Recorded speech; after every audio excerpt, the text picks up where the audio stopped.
Amém, queridos irmãos, chegamos à sexta-feira, primeira semana de um novo volume do Alimento Diário, intitulado O Fim Está Próximo. O título desta primeira semana, Pastor e Bispo da Vossa Alma. E o título desta sexta-feira, Os Exemplos de Davi e do Senhor Jesus. O versículo, Atos 13, 22. E tendo tirado a este, levantou-lhes o rei Davi, do qual também, dando testemunho, disse: Achei Davi, filho de Jessé, homem segundo o meu coração, que fará toda a minha vontade. Senhor Jesus, obrigado, Senhor, por mais um dia, e que nesse dia, em todos os dias da nossa vida, possamos fazer tudo segundo a sua vontade. Nós entregamos o nosso coração ao Senhor, para que o Senhor habite, faça morada, governe o nosso ser. Longe de nós, qualquer atitude que vá contra a tua vontade, Senhor. Que o Senhor possa nos iluminar, assim como iluminou Davi todas as vezes que ele se distanciou da tua vontade, se distanciou da tua palavra. Davi te amava, Senhor, e nós também te amamos. Somos-te ainda muito infiéis, insubmissos, mas nós cremos que a palavra que o Senhor tem nos falado pode transformar o nosso ser. Por isso, Senhor, que essa palavra entre no nosso coração, na nossa vida, separe aquilo que não foi semeado por Ti, para que nós despojemos tudo isso daquilo que o Senhor tem semeado, para que somente isso cresça na nossa vida. Obrigado, Senhor, obrigado pelo Teu falar tão amoroso, cheio de luz, de espírito, de vida. Obrigado, amado Senhor, Jesus é o nosso Senhor. Muito bem, queridos irmãos, vamos dar continuidade ao que nós estávamos vendo na quinta-feira, nas epístolas de Pedro. Na quinta-feira nós terminamos contando a experiência de Saul, como por não obedecer a palavra de Deus, a ordem de Deus, porque a palavra de Deus é uma ordem para nós. A palavra de Deus você não pode ler, ali está na Bíblia, e você olha e fala assim, não, isso aqui não é bem assim, isso aqui é vou colocar em outro contexto. Não, irmãos. Se nós queremos ser como Davi, nós precisamos seguir a palavra de Deus. E quando nós não seguirmos, quando nós nos desviarmos e a luz chegar até nós, nós nos arrependemos. É assim que Davi era. Quando Davi foi escolhido, se você se lembrar, a história está no primeiro livro de Samuel, capítulo 16. Passaram todos os irmãos de Davi, eram pessoas com porte, não é? Olhava para eles e falava assim, esse aqui sim. Assim como Saul era alguém que tinha porte de rei. Passaram todos os irmãos, Samuel olhou, viu e o Senhor rejeitou a todos. Restava um. E aí quando restava esse né, que era Davi, que nem estava ali, estava cuidando das ovelhas, que aliás é uma característica de alguém, de um rei de verdade, é cuidar das ovelhas. Então quando ele estava diante dos irmãos de Davi, que tinham porte, não é? O Senhor disse para Samuel no versículo 7, não atentes para a sua aparência, nem para a sua altura. Cuidado, irmão, nós olhamos muito a aparência das coisas e das pessoas, porque o rejeitei. Porque o Senhor não vê como vê o homem vê o exterior, porém o Senhor, o coração. E o Senhor já havia detectado em Davi um coração segundo Deus, um coração que seguiria a sua palavra, a palavra de Deus. É o que há o testemunho registrado em Atos 13, que nós lemos. Achei Davi, filho de Jessé, homem segundo o meu coração. É isso que é importante, irmãos. Se você está seguindo a palavra, não importa o que os homens olhem e falam de você. O que importa é se há ou não no seu coração um desejo, um forte desejo de servir ao Senhor, de fazer as coisas para agradar o Senhor. É o princípio que nós vimos na quinta-feira. Por que nós nos sujeitamos à autoridade? Por causa do Senhor. Então, por que nós fazemos isso, fazemos aquilo? Por causa do Senhor. Nós não pregamos o Evangelho para agradar um homem. Nós não fazemos isso aqui para agradar pessoas, para ficar melhor com pessoas, para conseguir posição, destaque. Tudo que nós fazemos é para o Senhor. Isso é um coração como o de Davi. Agora, veja, como eu falei ontem, Davi, nessa oportunidade em que Samuel encontrou, tinha cerca de de 15 anos, ele era jovem, um adolescente. Mas Davi só foi reinar com cerca de 30 anos. Então passou ainda muito tempo até que ele pudesse assumir o trono. E nesse muito tempo ele foi muito provado. Por exemplo, a partir do momento em que Saul percebeu que o Senhor havia escolhido Davi, Saul passou a perseguir Davi, porque tinha ciúme, tinha inveja. Olha só, né? Quem tinha a posição era Saul, mas Saul tinha inveja de Davi, porque na verdade, irmãos, o que importa não é a posição, o que importa é se a pessoa está ou não fazendo segundo a vontade de Deus, porque é aí que traz o fruto, é aí que dá o resultado. Então, por exemplo, o pessoal cantava, né? Saul matou os seus milhares, mas Davi os seus 10 milhares. Olha que Saul escutava isso. Olha, eu sou o rei, mas as pessoas gostam mais dele. As pessoas estão falando dele. Aí Saul ficou cheio de ira, de inveja. É o mesmo princípio lá de Caim, lá atrás. E tentava constantemente matar Davi. E vejamos nisso como Davi era aprovado. Provado e aprovado. Por quê? Agora eu vou comentando aqui os três por causa do tempo, né? Veja, em determinado momento, e aqui está registrado em 1 Samuel 24, quando Davi fugia e Saul perseguia, Davi estava escondido numa caverna e Saul, sem saber, entrou nessa caverna para, segundo a Bíblia, aliviar o ventre.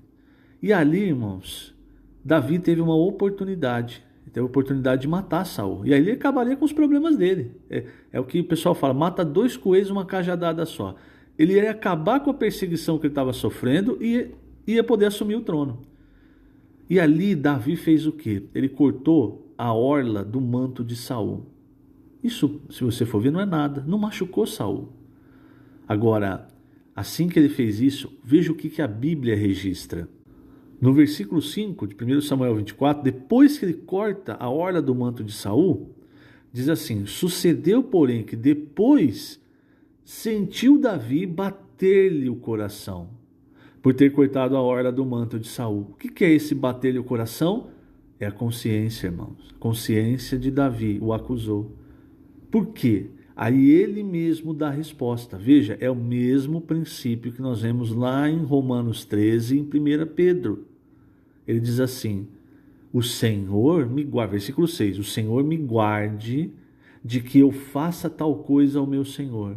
Isto é, que eu estenda a mão contra ele, pois é o ungido do Senhor. Veja, irmãos, Saul já havia sido recusado pelo Senhor, rejeitado pelo Senhor. O Senhor já havia escolhido Davi, mas Saul ainda estava na posição de rei. Então, quando Davi fez aquilo, se ele tivesse correto, a consciência dele não o acusaria. Mas ninguém que vai contra, que se opõe, como Paulo diz em Romanos 13, 2, você se opõe à autoridade, o que você ganha? Você ganha condenação sobre si. Ninguém que se opõe à autoridade de Deus tem a bênção de Deus. E aí, veja, o coração de Davi, é importante notar isso. Errou, arrependa-se. Foi o que aconteceu. A consciência acusou ele e falou: olha, fiz errado, o Senhor me guarde de que eu faça tal coisa. E aí ele teve outra oportunidade. Essa não foi a primeira. Ele teve uma outra oportunidade muito semelhante, registrada em 1 Samuel, versículo 26. Nessa oportunidade, um dos que estavam com Davi chegaram a dizer para Davi: olha, você não quer fazer? Tudo bem, eu faço. Ou seja, Davi podia ter olhado e falar assim: bom, eu não estou falando nada, quem quer fazer é ele. Novamente, 2 coelhos com uma cajadada só. Acaba a perseguição e Davi assume o trono. Mas se você e eu, nós queremos fazer a vontade do Senhor, então nós precisamos seguir estritamente a palavra de Deus. Aí o que Davi falou para ele? Versículo 9, versículo 11, 1 Samuel 26. Não o mates, pois quem haverá que estenda a mão contra o ungido do Senhor e fique inocente? Não fica inocente, irmãos. Não adianta. Você pode fazer como Saul, dar milhões de desculpas. Ainda assim, vai perder o reino. O Senhor me guarde de que eu estenda a mão contra o seu ungido. Agora, porém, toma a lança que está à sua cabeceira e a bilha da água, e vamos-nos. Só deixou um sinal para ele. Falou assim: eu estive aqui, podia ter feito algo e não fiz. Então, irmãos, perceba que Essa é um princípio do Antigo Testamento, mas também do Novo Testamento. É um princípio bíblico. Não pode ser ignorado. Vamos voltar para a primeira epístola de Pedro. Nós paramos no versículo 17. Vou ler do 18 ao 20. Servos, sede submissos, com todo o temor ao vosso Senhor, não somente se for bom e cordato, mas também ao perverso. Porque isto é grato, que alguém suporte tristeza, sofrendo injustamente, por motivo de sua consciência para com Deus. Aqui, irmãos, isso aqui é um ponto tão importante, porque quando, eu vou voltar na questão da política, quando, por exemplo, um governante é mau, a gente pensa assim, eu tenho o direito, às vezes fala assim, eu tenho o dever de criticá-lo, de fazer campanha contra ele. Está aqui, irmão, está claro. Muitas vezes nós vamos sofrer sim, por estarmos debaixo de autoridades que não são boas, são más, são perversas, estão fazendo errado. Mas olha aqui, irmão, está claro, Pedro dizendo, isso é grato, que alguém suporte tristeza, sofrendo injustamente, por motivo de sua consciência para com Deus. Por que por motivo de sua consciência? Porque ele vai sofrer, mas ele não vai tomar uma posição contra a palavra de Deus. Ele não vai matar o Saul, entende? Versículo 20. Pois que glória há, se pecando e sendo esbofeteados por isto, o suportais com paciência. Quer dizer, se você está sofrendo uma punição porque você errou, não tem glória nisso. Se, entretanto, quando praticais o bem, sois igualmente afligidos e o suportais com paciência, isto é grato a Deus. Eu volto no princípio. Se você quer agradar homens, você nunca vai conseguir seguir isso aqui. Se você quer agradar a Deus, o caminho é esse. Isso é grato a Deus. Quando fala de servos, sede submissos, lógico, hoje, irmãos, naquela época ainda havia os escravos, né? Hoje não tem mais, graças ao Senhor, esse sistema de escravo, mas há uma relação de serviço entre o trabalhador e o seu chefe. Às vezes o seu chefe não é o dono da empresa, mas ele é alguém constituído de autoridade sobre você. Isso se aplica. O que nós podemos fazer? O que nós devemos fazer? Nós devemos orar. Isso nós podemos e devemos. Se você detecta e fala, essa autoridade não está boa, ore a Deus, peça para Deus. Isso você pode fazer, isso é grato a Deus. Mas não haja como um gentil. Então isso se aplica a todas as autoridades, na questão espiritual, né, da igreja, na questão do nosso trabalho, na questão familiar. Se o filho diz assim, não, o meu pai e minha mãe não são bons pais, como o pai do fulano, então eu não vou me sujeitar a eles. Ou então, não, eu tenho razão, eu não vou me sujeitar. Está quebrando esse princípio. Entregue tudo nas mãos de Deus. Se tem algo que você está descontente, vá até o Senhor. Entregue nas mãos dele, confie nele. O Senhor sabe o que está fazendo. Nada escapa à vontade de Deus, principalmente na nossa vida. O apóstolo Paulo, certa vez, ele passou por uma situação assim. Em Atos 23, ele estava perante o Sinédrio, né? O Sinédrio, você sabe, é a mais alta corte judiciária, vamos colocar assim, seria o STF de hoje para os judeus. E aí ele começou a falar. Então está lá em Atos 23, versículo 1, ele diz assim, varões e irmãos, tenho andado diante de Deus com toda boa consciência até o dia de hoje.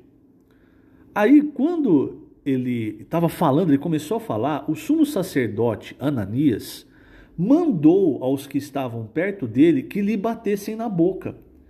Bom, isso aqui, o sacerdote estava errado. O sacerdote não podia ter feito isso. E aí foram lá e deram um tapa na boca de Paulo. E aí, Paulo olhou para o sacerdote, sem saber que ele era sacerdote, o sumo sacerdote, e disse assim, Deus há de ferir-te, parede branqueada. Tu estás aí sentado para julgar-me segundo a lei, contra a lei mandas agredir-me? Quer dizer, a autoridade errou. E aí, Paulo não sabia que ele era sumo sacerdote. Quando Paulo falou isso, aparentemente Paulo estava com a razão. Mas veja só, os que estavam ao seu lado, versículo 4, disseram, estás injuriando o sumo sacerdote de Deus? Veja, irmão, se você notar aqui, olha só, o sumo sacerdote já era o Novo Testamento aqui. O sumo sacerdote já não tinha mais, aparentemente já não tinha mais poder. Mas o sumo sacerdote ainda era uma autoridade para o povo. E aí Paulo, humildemente, diz assim no versículo 5: não sabia, irmãos, que ele é sumo sacerdote, porque está escrito: não falarás mal de uma autoridade do teu povo. Aqui, irmãos, deixa muito claro essas questões. Se você for ver, vou repetir, Ananias errou. Paulo, inclusive, disse: você está aí sentado me julgando segundo a lei e contra a lei você manda me agredir. Mas quando ele percebeu que era um sumo sacerdote, o que ele fez? Ele entregou para Deus. Quem iria julgar era Deus. É isso que nós fazemos, irmãos. Nós entregamos a Deus porque nós confiamos em Deus. O próprio Senhor Jesus, quando esteve aqui na terra, no seu ministério terreno, principalmente no período da sua crucificação, ele sofreu muito, irmãos. E ele sofreu calado, sem fazer ameaças, sem usar o seu poder contra aqueles que lhe afligiam. Por quê? Porque ele se entregou a Deus, ele confiava em Deus, ele sabia: é isso que eu tenho que passar, essa é a vontade de Deus, então eu estou sujeito a Deus. Aqui no finalzinho do Alimento Diário, página 17, finalzinho da página 17, do Alimento Diário, último parágrafo, fala isso. Deus permitiu que Jesus sofresse humilhação, injúria, agressão física e, por fim, a pior morte, a cruz. Mesmo assim, o Senhor Jesus não se queixou, mas foi obediente até o fim. Todos nós devemos ter esse mesmo sentimento e atitude, pois estamos na terra para ser servos. Somos servos do Senhor e também dos irmãos e das pessoas que estão nas ruas. Como servos, não exigimos reconhecimento. Enquanto muitos trabalham em ambientes com ar-condicionado, os comportores vão às ruas e ficam expostos às variações de temperatura para pregar o evangelho. Mesmo assim, eles não reivindicam reconhecimento ou tratamento especial, pois são servos. Hoje não é o tempo, irmãos, de nós termos um tratamento especial. Hoje é o tempo de nós servirmos do mesmo modo que, enquanto o Senhor esteve na terra, no seu ministério terreno, é que é estranho falar enquanto ele esteve na terra, parece que não está mais, mas quando a gente fala assim, a gente quer dizer quando ele estava em carne, no seu ministério terreno, né? Só para ficar claro. Então, enquanto ele esteve no seu ministério terreno, ele mesmo disse: eu vim aqui para servir. Mas depois que ele foi assunto em glória, depois do terceiro céu, ele é que deve ser servido. Entende? Então vai chegar um momento em que o Senhor vai dividir conosco a honra e a glória. O próprio Pedro fala isso nas suas epístolas. Mas esse momento não é agora. Agora é o momento de nós servirmos. E se for preciso, passarmos por sofrimento, humilhações, perseguições até. Para que quando o Senhor voltar, aí sim nós possamos desfrutar aquilo que o Senhor nos prometeu, né? A glória do reino. Então, para não ficar muito grande o áudio, eu vou terminar aqui, mas principalmente a quinta e essa sexta-feira, querido irmão, querida irmã, rumine, tem muita pedra preciosa. Vá diante do Senhor e seja como Davi. Se perceber que errou, se arrependa. Não fique justificando, porque senão é capaz de você entrar mais na experiência de Saul, que achava que sempre estava com a razão e justificava tudo, mesmo a palavra de Deus sendo clara. A palavra de Deus é muito clara quanto a isso. Que nós sejamos pessoas também como Davi, pessoas com o coração voltado totalmente ao Senhor. Que o Senhor te abençoe grandemente nesse dia. Lembrando, estamos colocando essas gravações no canal do YouTube da Igreja em Ribeirão Preto. Jesus é o Senhor.